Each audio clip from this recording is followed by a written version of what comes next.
Start to take a stranglehold of the West. If they can win the West year one, where they're really not that good yet, like LSU has the highest upside, I think, in the next like 5 years or so. But I think it's not necessarily the worst time to be coming into the SEC West at a place like Auburn, even though it has felt like a chaotic program the last couple of years.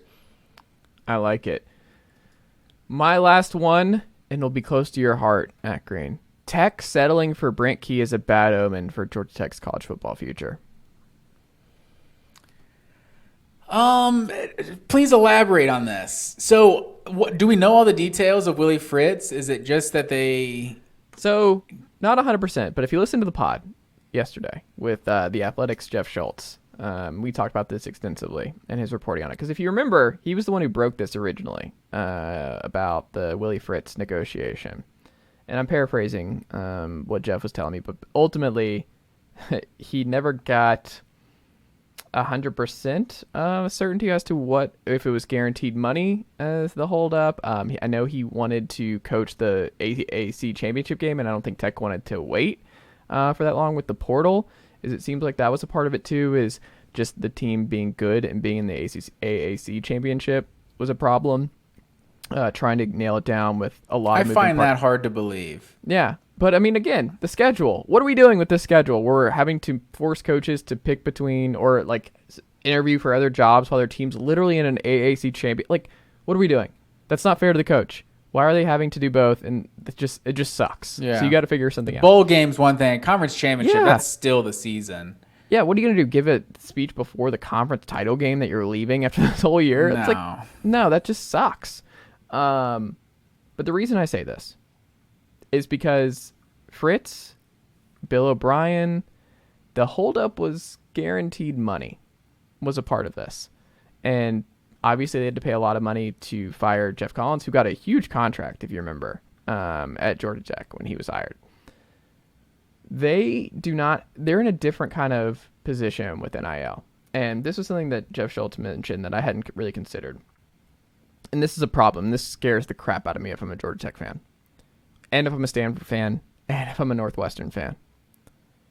They have a lot of big money donors, obviously, right? Like a lot of rich people went to Georgia Tech and are working and running tech businesses, tech companies, whatever. They're doing all kinds of big stuff. Tech is one of the best schools in the country. There's a lot of money in the alumni pool there.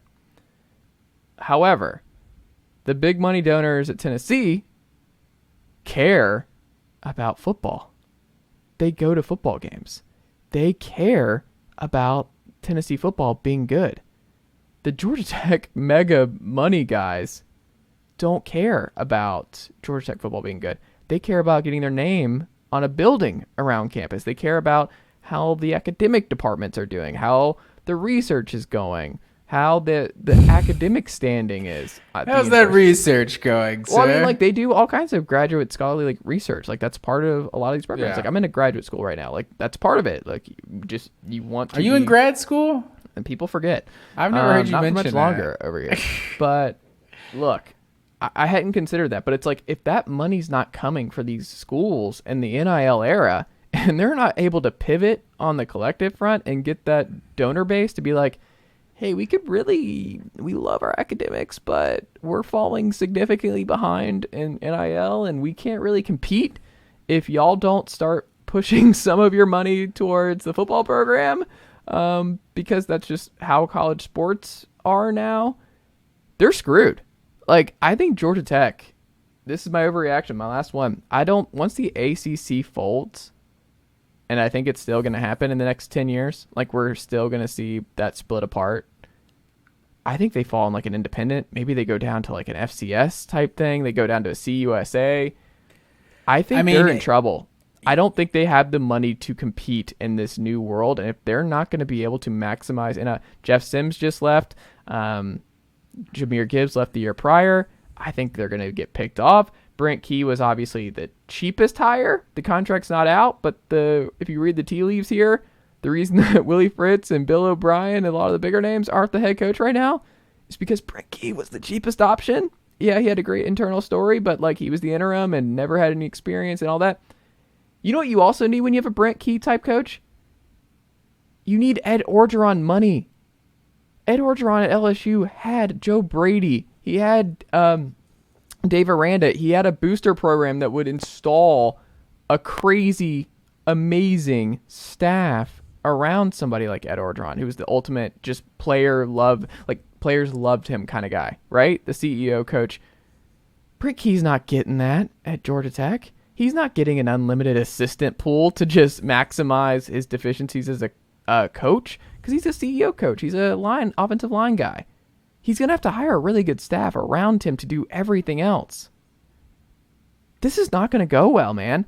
I think Georgia Tech, if I'm a Tech fan, this signals that, like, you're going down the Washington State, Oregon State, Stanford rabbit hole, where I think the more and more we get into the NIL era and more conference realignment, I think Georgia Tech's in serious trouble. I think to that point, I can understand what you're saying. If we get some sort of Power 5, some top 50 college football programs get together and not all the Power 5 schools make it, Georgia Tech's definitely one of those that might miss it, not make the cutoff. But with all those unforeseen things, just keeping it at this specific hire, like, I don't see it being that bad. Like, he went 4-4 down the stretch with, like, basically a terrible football team. Like, they at least showed some sign of life. And I think there's something everyone wants their Kirby Smart, man. Everyone wants to get a guy that went there. We've seen, 3 already. Brent Key went to Georgia Tech. Kenny Dillingham went to Arizona State. Who's the other one I'm forgetting? There's another big one. Your boy Louisville. Oh, Jeff Brohm. Jeff Brohm going to Louisville. So this is what everyone wants. Like, I feel like there is something about college programs when the head coach went there. I feel like he kind of sells the program differently. I don't hate the Brent Key hire as much as you do, because I mean, like, Sam Pittman. No, hold on. Let me Pittman went to Arkansas. I don't think it's a Brent Key thing. Coach. I don't think it's a Brent Key thing. I think it's a sign of where the program is health-wise thing. That is what I'm saying. I think it's bigger than Brent Key. Yeah, I mean, I guess that's fair. I don't know how good of a coach they really could have gotten. I thought Willie Fritz. If they had more money, Bill O'Brien or Willie Fritz is their coach. Those both seemed like good hires, like more established hires than I kind of expected them to get. Brent Key seemed more GT guy. If you would have told me like who would there be their head coach September 3rd or something, I would have leaned more towards a Brent Key type of. Because who are they going to get? They're Georgia Tech. You know what I mean? But they could get more if those donors cared about football, is what I'm saying. They probably could, but they're Georgia Tech. Like, the AJC was like, did a poll on like who did they think, I remember it was like a week or two ago about like Brent Key should be, or do you think Brent Key should be the full-time coach at Georgia Tech? And like a lot of high school coaches clearly like Brent Key. This is not a Brent Key thing. I think obviously you saw the reaction when he was named head coach by the AD. Great reaction. Players like him. That's all great. What I am saying is, guess what? When Georgia, do you know none of these programs are the least bit terrified of Brent Key in the current state of Georgia Tech athletics department? None. So when you're like, well, why are we talking about Tennessee, Georgia Tech? Tennessee. I'm saying if they're in a rival. No, they recruit the same guys, is what I'm saying. And they're like Tennessee, the majority of their players come from the state of Georgia. You know that, right? Every year, the majority of Tennessee players are recruited from the state of Georgia. They're probably not recruiting the same level of players Tennessee. But what I'm saying is, like, when they poll these coaches, like, yeah, you can pull the Colquitt coach at Sean Calhoun or whoever and be like, do you want Brent Key to get the job? It's like, yeah, he's a nice guy. We like him. We like working with him. The players don't care if their high school coach likes this. No, they're going to, like, they're following.